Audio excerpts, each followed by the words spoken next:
लोगों को इतना मजहबी बना दो कि वो महरूमियों को किस्मत समझें, जुल्म को आजमाइश समझकर सब्र कर लें, हक के लिए आवाज़ उठाना गुनाह समझें, गुलामी को अल्लाह की मसलियत करार दें और कत्ल को मौत का दिन मुतय्यन समझकर चुप रहें। बिस्मिल्लाहिर्रहमानिर्रहीम। अस्सलामु अलैकुम। आप फेसबुक और यूट्यूब चैनल देख रहे हो, मेरा नाम है अब्दुल रहमान। नाज़रीन, आज 11 नवंबर है। ये जो अभी कॉल हमने आपके सामने रखा, ये सादत हसन मंटू का कॉल है। और जो इस टाइम पाकिस्तान की सिचुएशन है और जिस तरह से पाकिस्तानी माशरा सोचता है और हम आप लोग सब जो सोचते हैं, जैसे कि पिछले दिनों अरशद शरीफ साहब का जो है कत्ल हुआ और हम और आप समेत सब लोग ये समझकर और ये सोचकर सब्र कर लेते हैं कि मौत का एक दिन मुतय्यन है, लेकिन ये जुल्म भी है, ये कत्ल जो है इसके ऊपर आवाज़ उठाना भी हमारा फ़र्ज़ है। तो ये जो इस टाइम पाकिस्तान में हो रहा है, बहुत अच्छा कॉल आज ये मैं पढ़ रहा था, बुक तो मेरे सामने है, तो मैंने कहा आज लाजमी आप लोगों के साथ शेयर करेंगे। आज इस वीडियो में हम बात करेंगे कि हमारे वज़ीर-ए-आज़म साहब जो हैं उन्होंने एक नया जो है तमगा पाकिस्तानी कौम के नाम किया है और अपने नाम किया है। वो तमगा क्या है वो भी आपके सामने रखेंगे। हामिद मीर साहब ने कल रात अपने प्रोग्राम में एक रिटायर खुरम जो फ़ौजी मेजर रिटायर खुरम रोखड़ी साहब को बिठाया और इमरान खान साहब के ऊपर जो है उन्होंने बड़े स्ट्रेट फॉरवर्ड जो हैं इल्ज़ामात लगाए हैं और ये अभी अभी के लेटेस्ट इल्ज़ामात हैं। और इमरान खान साहब जिन मेजर जनरल का नाम लेते हैं उनके बारे में जो है उन्होंने कहा कि इमरान खान तो इनसे जो है मुलाकातों के लिए मुझे भेजते रहे और ख़ान साहब ने तो बाकायदा जब उनके ऊपर हमला हुआ तो उसके एक दिन बाद मुझे जो है कहा कि जी हमारी उनसे जो है सेटिंग करवाएं। उन्होंने और मज़ीद क्या इंकशाफात किए हैं वो भी आपके सामने रखेंगे और इन इंकशाफात में क्या सच्चाई है इसके बारे में भी बात करेंगे। और साथ साथ जो हमारे वज़ीर-ए-आज़म शहबाज शरीफ साहब हैं उनके ख़िलाफ़ उन्होंने जो डेली मेल के ख़िलाफ़ जो है केस किया था बरतानिया में, वो उल्टा उनके ही गले पड़ गया है। वो क्या सिचुएशन है वो भी आपके सामने रखेंगे। असद उमर साहब ने पाकिस्तान के जो चीफ जस्टिस साहब हैं उमर अता बंदयाल साहब, उनसे गुजारिश की है और बड़ी इज़्ज़त और एहतराम के साथ उन्होंने गुजारिश किया है। वो क्या गुजारिश है वो भी आपके सामने रखेंगे। इमरान खान साहब का लॉन्ग मार्च जो है आज गुजरात जो है वो पहुंचेगा। गुजरात शहर में इमरान खान साहब जो है शाम को 7, 8 या 9 बजे के करीब जो है उससे ख़िताब करेंगे। इमरान खान साहब क्या ख़िताब करेंगे उसके बारे में भी बात करेंगे। लेकिन ये जो आज की जो है बड़ी इंपॉर्टेंट ख़बरें हैं आपके सामने रखेंगे। इससे पहले अगर आप लोगों ने चैनल को सब्सक्राइब नहीं किया तो रेड बटन को प्रेस कर लें और बेल आइकॉन को प्रेस कर लें ताकि लेटेस्ट अपडेट्स आप लोगों को मिलती रहें और ये जो हमारा ताल्लुक़ है ऐसे ही जुड़ा रहे। सबसे पहले आपको बता देते हैं कि हमारे वज़ीर-ए-आज़म साहब जो हैं वो लंदन में हैं, हमारे जो वज़ीर ख़जाना हैं वो अबू ज़ैबी में हैं, हमारे जो वज़ीर ख़ारजा साहब हैं वो सऊदीया और यूरोप के दौरे करते फिर रहे हैं, वज़ीर इत्तला साहब जो हैं वो दुबई में हैं और 2 वज़रा और हैं जो कि शीरी रहमान और नवीद कमर साहब जो हैं वो मिस्र में हैं। शाज़िया मरी भी जो है वो भी बैरून मुल्क के दौरे के ऊपर है और निज़ाम हुकूमत चल रहा है। ये हमारी इम्पोर्टेड सरकार है। शहबाज शरीफ साहब जो हैं पिछले 4 दिन से जो है इंग्लैंड में हैं और वो पता नहीं किस चीज़ का जो है वो खुरा निकाल रहे हैं या वो क्या करना चाह रहे हैं। जैसे कि हमने आपको पहले भी खबर दी थी कि शहबाज शरीफ साहब को जो है ये लास्ट जो है वो कॉल दे दी गई और उनको कह दिया गया है कि अब मज़ीद मुल्क को जो है इंतशार की तरफ नहीं धकेला जा सकता और ना ही मुल्क को जाने दिया जाएगा। आप लोग जो है इलेक्शन की डेट के ऊपर बात करें और इलेक्शन की डेट अनाउंस करें। और ये जो एक तैनाती के भी लेकर जो है बहुत ज़्यादा पाकिस्तान में जो है वो अजीब सी खबरें चल रही हैं, तो ये प्रोसेस भी बहुत जल्द जो है बड़ा स्मूथली हल हो जाएगा। इसके ऊपर भी जो है सोशल मीडिया के ऊपर बड़ी अजीब सी जो है वो खबरें चल रही हैं। तो अब ये जो है ये मैसेज और पैगाम पहुंचा दिया गया है पाकिस्तान के तमाम हलकों को कि जी अब मज़ीद पाकिस्तान को किसी भी इंतशार की तरफ जो है वो नहीं जाने दिया जाएगा। बहुत हो चुका है, इनफ इज़ इनफ। ये बिल्कुल सेम जो है ऐसे ही मैसेज जो है वो दिए गए हैं। तो अब आप देखेंगे, जैसे हम आपको अक्सर कहते हैं कि इंशाल्लाह पाकिस्तान जो है वो बेहतरी की तरफ जाएगा और सूरत हाल जो है वो मज़ीद आपको बेहतर होती भी नज़र आएगी। ये जो एक मतला सा छाया हुआ था पाकिस्तान के ऊपर, बहुत गर्द आलूद मतला था, ये साफ़ होगा और बड़ी जल्दी आपको ये चीज़ें क्लियर होती हुई नज़र आएंगी। अब आपको शहबाज शरीफ साहब के बारे में ज़रा थोड़ा सा बता देते हैं। बरतानिया में डेली मेल ने एक जो है 2019-18 में एक इंकशाफ किया था कि जी पाकिस्तान के लिए जो ज़लज़ला ज़दगान के लिए बरतानिया ने तकरीबन 500 मिलियन पाउंड की इमदाद भेजी थी। 2008 का जो ज़लज़ला आया था तो वो जो रकम थी उसमें से शहबाज शरीफ साहब जो हैं पंजाब के चीफ मिनिस्टर थे और पंजाब को वो रकम दी गई थी।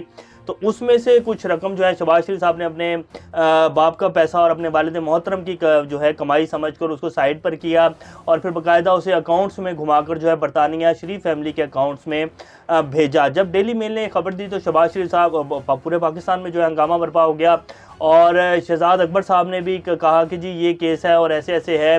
तो उसके ऊपर फिर जो है शहबाज शरीफ साहब ने कहा कि जी डेली मेल को हम सू करेंगे और डेली मेल को उन्होंने खैर काफ़ी अरसे बाद जाकर वो सू भी किया और जब डेली मेल से जवाब मांगा गया तो उन्होंने टाइम मांग लिया। तो तब जो है शहबाज शरीफ और पूरी नून लीग ने यहाँ पाकिस्तान में बयानिया बनाया कि जी इंटरनेशनल जो है ये सादिक और अमीन करार दे दिए गए शहबाज शरीफ साहब। तो उन्होंने जो टाइम मांगा था उन्होंने तमाम सबूतों के साथ जो है सबूत पेश कर दिए हैं और अब आप सब लोगों को मुबारक हो कि पाकिस्तान की तारीख में कभी भी कोई वज़ीर-ए-आज़म जो है किसी दूसरे मुल्क की अदालत के सामने पेश नहीं हुआ। तो बरतानिया की अदालत में जाकर अब हमारे इम्पोर्टेड वज़ीर-ए-आज़म शहबाज शरीफ साहब जो हैं, जो पाकिस्तान में तो खैर बहुत सारी रुसवाई उन्होंने इकट्ठी की है और एक दिन बाद उनके ऊपर अरबों रुपए की मनी लॉन्ड्रिंग की केस की फर्द जुर्म आयद होनी थी और उनको अगले दिन वज़ीर-ए-आज़म बना दिया गया। और ये सिर्फ पाकिस्तान में ही होता है, दुनिया के और किसी मुल्क में ऐसा नहीं होता जैसे कानून पाकिस्तान में है। तो खैर बहरहाल अब हमारे वज़ीर-ए-आज़म साहब जो हैं वो बरतानिया की अदालत में जाकर खड़े होंगे और ये पाकिस्तान और पाकिस्तानी कौम के लिए एक बहुत बड़ा एजाज़ है कि कुछ इज़्ज़त जो कुछ बची कुची थी वो भी अब उतार दी जाएगी जब हमारे वज़ीर-ए-आज़म जो हैं वो बरतानिया की अदालत के सामने जाकर पेश होंगे, क्योंकि बरतानिया की अदालत ने कह दिया कि जी अब मज़ीद टाइम नहीं दिया जाएगा और शहबाज शरीफ वज़ीर-ए-आज़म है या कोई आम आदमी है, बरतानिया में हर बंदे के लिए कानून बराबर है। उन्हें पता नहीं ना कि जी यहाँ जो कानून है वो सिर्फ गरीब आदमी के लिए, अमीर आदमी को तो घर जाकर पहुँचाया जाता है इंसाफ और उसको तो बड़ी इज्जत और एहतराम के साथ जो है 50 रुपए के स्टाम्प पेपर के ऊपर जो है वो दवाई लेने के लिए लंदन भेज दिया जाता है। और ऐसी ऐसी तारीख में जितना जो है रिलीफ शरीफ फैमिली को दिया गया है पाकिस्तान की तारीख में किसी फैमिली को नहीं दिया गया होगा। तो शहबाज शरीफ साहब जो हैं अब उनको बरतानिया ने कहा है कि ये आपके वालिद मोहतरम का पैसा नहीं था, ये आपको जो है इमदाद के लिए दिया गया था और अब आप आकर ज़रा इसका जवाब दें। तो अब समझ नहीं आ रही है और अब कोई भी प्रेस कॉन्फ्रेंस नहीं है। अभी उस केस का फैसला तब जब इन्होंने बड़ा एक बयानिया बनाया कि जी शहबाज शरीफ साहब इंटरनेशनल सादिक और अमीन करार दे दिए गए हैं। कोई 10 प्रेस कॉन्फ्रेंस इन्होंने जो है 10 घंटे में कर दी थी और अब ये केस को जो है ये सारी खबर को आए हुए तकरीबन 24 घंटे होने वाले हैं और अभी तक जो है कोई बंदा कुसक ही नहीं रहा कोई खबर, कोई प्रेस कॉन्फ्रेंस, कोई बयानिया जो है वो सामने नहीं आ रहा। तो ये हमारे वज़ीर-ए-आज़म है। अब जो बरतानिया की अदालत ने हमारे और पाकिस्तानियों की शान में कसीदे पढ़े हैं हमारे वज़ीर-ए-आज़म की, वो भी आपके सामने रखेंगे। लेकिन हामिद मीर साहब जो हैं उन्होंने क्या इंकशाफ किया कि रात को अपने प्रोग्राम में बिठाकर ये मेजर रिटायर खुर्रम रोकड़ी साहब हैं, ये तस्वीर भी आपकी स्क्रीन के ऊपर चल रही है। इन्होंने कहा कि जी इमरान खान के कहने पर मेजर जनरल फैसल नसीर से 2 मुलाकातें की, तीसरी मुलाकात में सलमान अहमद भी मौजूद थे। मकसद फ़ौज से मुफाहमत था, इधर मुलाकात होती थी, इधर कोई ना कोई मतनाज़ा बयान आ जाता था। वज़ीराबाद हमले के बाद फिर मुलाकात के लिए कहा गया लेकिन मैंने इनकार कर दिया। उसके बाद जो है जो फवाद चौधरी साहब हैं उन्होंने ट्वीट किया, हामिद मीर साहब के ट्वीट को जो है वो कोट किया और उन्होंने कहा कि ये कौन है। तो उसके बाद से अब सोशल मीडिया के ऊपर जो है वो ये जो मेजर रिटायर रोकड़ी साहब हैं इन्होंने काफ़ी सारी तस्वीरें जो हैं शेयर कर चुके हैं अभी तक, जिसमें ये असद उमर साहब के साथ भी खड़े हैं, इमरान खान साहब के साथ भी खड़े हैं। तो वो बाकायदा सबूत दे रहे हैं कि जी मैं PTI के साथ था और मुझे जो है बाकायदा ये कहा जाता था कि जी आप जाएँ और मुलाकातें करें और जो है हमारे लिए मुफाहमत करें। अब ये बहुत बड़े इल्ज़ामात हैं क्योंकि अभी तक जो है PTI की तरफ से कोई जवाब नहीं आया है। लेकिन मेजर रिटायर खुर्रम रोकड़ी साहब जो हैं वो कहते हैं कि जी मुझे मेजर जनरल फैसल नसीर के साथ मुलाकातों के लिए कहा गया है। ये सेम इसको एक इसी तरह का बयानिया हम कह सकते हैं जैसे फैसल वाबदा साहब ने प्रेस कॉन्फ्रेंस की थी और उन्होंने कहा था कि खून होगा, लाशें होंगी, और वो फिर आपने देखा कि जैसे लॉन्ग मार्च पे हमला किया गया, खून भी हुआ, लाशें भी गिरी। तो उस प्रेस कॉन्फ्रेंस को देखें और फिर इस बयान को देखें और जियो के ऊपर बैठ कर दिया गया, हामिद मीर साहब ने इंटरव्यू लिया। तो इसकी बहुत सारी चीज़ें जो हैं सामने आएंगी, अभी आहिस्ता आहिस्ता आएंगी क्योंकि अभी सिर्फ एक तरफ का मौक़िफ़ सामने आया है और ये जो इंटरव्यू दिया गया है इसके लगता है ये है। बहुत सारी चीज़ें ऐसी हैं अभी जो हम इनके बारे में आपके सामने अभी नहीं रखेंगे, कुछ और चीज़ें क्लियर हो जाएं तो फिर इनकी जो मेजर साहब हैं ये रिटायर खुर्रम रोकड़ी साहब, इनके बारे में आपके सामने तमाम तर तफसीलात जो हैं वो रखेंगे क्योंकि बहुत सारी अभी मालूमात जो हैं वो इकट्ठी की जा रही हैं। तो जब आएंगी तो वो आपके सामने रखेंगे। लेकिन हामिद मीर साहब ने ये एक प्रोग्राम जो है बाकायदा किया है और सोशल मीडिया के ऊपर तो जो है बड़ी लतें लिए जा रहे हैं हामिद मीर साहब के, और प्लांटेड और ये और वो। वैसे खैर हामिद मीर साहब का अगर सहाफ़ती कैरियर उठा के देखा जाए तो इनका भी नहीं पता चलता है कि ये कभी जो है किसी तरफ खड़े हो जाते हैं, कभी ये किसी तरफ खड़े हो जाते हैं। जैसे कि इन्होंने कहा था कि जी मुझे जो गोलियां हैं वो आईएसआई की तरफ से मरवाई गई, और फिर बाद में उर्फ़े आम ये बात सब लोगों के सामने आ गई कि जी वो गोलियां जो है हामिद मीर साहब को बलूचिस्तान के एक बहुत स्ट्रॉन्ग फैमिली के बंदे हैं उन्होंने मरवाई थी, और इनका कोई उनसे पर्सनल जो है कोई मामला थे। तो हामिद मीर साहब ने वो बयान जो है ऐसे ही दाग दिया था और उसके ऊपर बाद में कभी माफ़ी भी नहीं मांगी। तो ये हामिद मीर साहब का बहरहाल खैर ऐसा सा एक मुतनाज़ा सा एक सहाफ़ती कैरियर है। बहरहाल खैर अब हम आपके सामने रख देते हैं कि असद उमर साहब जो है वो कहते हैं कि बाइसे एहतराम चीफ जस्टिस साहब आज़म सवाती आपको देख रहे हैं, अरशद शरीफ के बुर साहब भी आपको देख रहे हैं, इमरान खान आपसे सवाल कर रहे हैं, कौम आपको देख रही है, आपको अपने मनसब की जिम्मेदारी निभाना पड़ेगी या ऐलान कर दें कि ताकतवर के खिलाफ आवाज़ उठाने वालों के लिए इंसाफ के दरवाजे बंद हैं। ये बड़ा इंपॉर्टेंट फिक्रा है जो लास्ट में इन्होंने कहा है कि या ऐलान कर दें कि ताकतवर के खिलाफ आवाज़ उठाने वालों के लिए इंसाफ के दरवाजे बंद है। तो ये तो हम आपके सामने अभी रख देते हैं कि जी हमारे जो अतर मिनल्ला साहब हैं इस्लामाबाद हाई कोर्ट के जस्टिस, जिन्होंने आज ही हल्फ उठाया है, जो कि अब सुप्रीम कोर्ट के जो लार्जर बेंच है उसमें शामिल हो गए हैं, 3 जजेस ने हल्फ उठाया है और अब वो सुप्रीम कोर्ट में चले गए। उनका भी थोड़े दिन पहले 4 से 5 दिन पहले का बयान है कि पाकिस्तान में रूल ऑफ लॉ नहीं है, रूल ऑफ इलीट है। पाकिस्तान में कानून जो है वो सिर्फ अमीर आदमी के लिए है, गरीब आदमी के लिए कोई कानून नहीं है। तो आप ये एम ही अपना वक्त क्यों ज़ाया कर रहे हैं, टाइम क्यों बर्बाद कर रहे हैं। ये ऐलान हो चुका है कि पाकिस्तान में जो है अपनी मर्जी के हिसाब से कानून जो है उसको मोड़ा जाता है। पाकिस्तान में गरीब आदमी जो है उसको सिर्फ जलालत और रुसवाई है, और अमीर आदमी को जो है वो प्रोटोकॉल दिया जाता है, उसको 50 रुपए के स्टाम्प पेपर के ऊपर जो है बाहर से त्यारा मंगवाया जाता है और उसको बड़ी इज्जत और एहतराम के साथ वापस भेजा जाता है। फिर उसी बंदे को सफारती पासपोर्ट दिया जाता है जो कि पाकिस्तान का मुजरिम है।